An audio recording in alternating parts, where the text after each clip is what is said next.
So, kay puro lalaki atong anak nga kauban today guys. So, mag Spider-Man sa takaron. Makaingon sad ta, dagan lang tag mahuna-hunaan.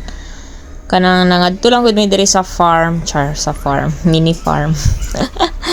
Daghan nagnahuna-hunaan ako mga anak guys.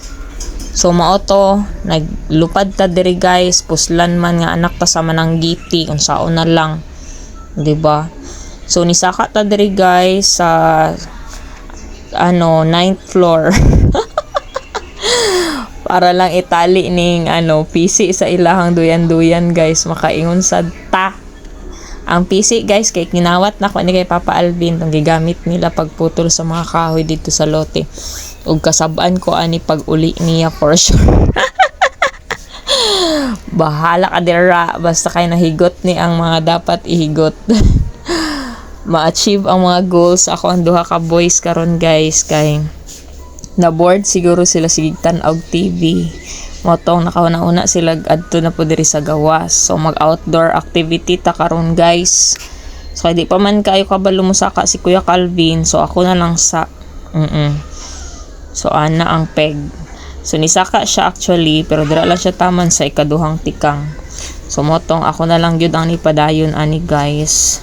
Og ana si Kuya nga dapat i-tighten pa daw ang pagtali ani. So why not? Pili not, diba? So ana lang ang peg. Kabalo gid mo guys no nga dili na ni bago sa ako aning saka-saka og mga kahoy-kahoy guys kay kabalo mo sa forest mi nagpuyo sa una. So kanang palasaka na jud kog kahoy sa una og kapila na pug ko nahulog ana kay na merisi kanang laagan ana gud nya mangita og mga makaon-kaon sa palibot ana man jud ang mga banding time sa una guys manaka mig mga prutas ana.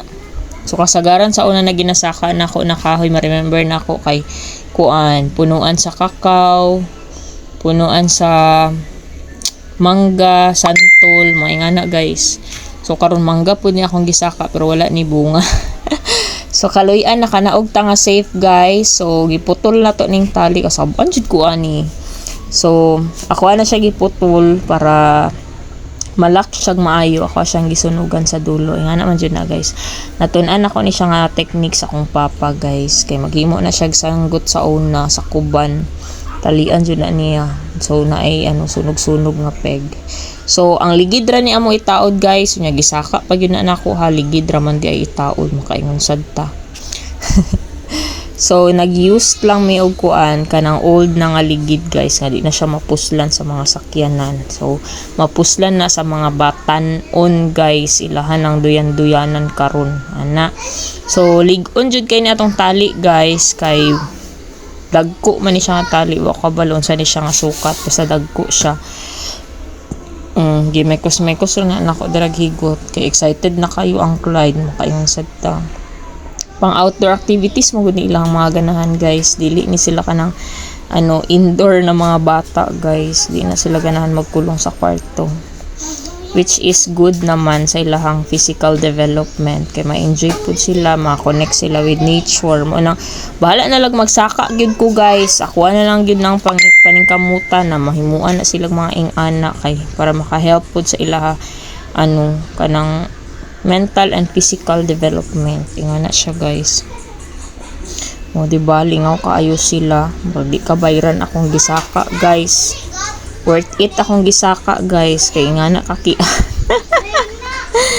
O dako kaayog ngisi. Actually guys no kaduha jud ko ni saka diri guys kay sa pikas na side gitauran nako siya og katong kanang old na duyan nila batong baby pa sila kani. So nataod na wala na ako nagpa-video kay man kanang luod kayo ko tan-awon. Ana. So nataod na siya guys. Dako naman sila guys. Medyo muguot na sila diri sa duyan pero chokes lang kanang tambay-tambayan lang bitaw nila guys. Kapoy sa kamot sakit sa tiil magsaka. Mo na to guys. Dagang salamat. Bye-bye.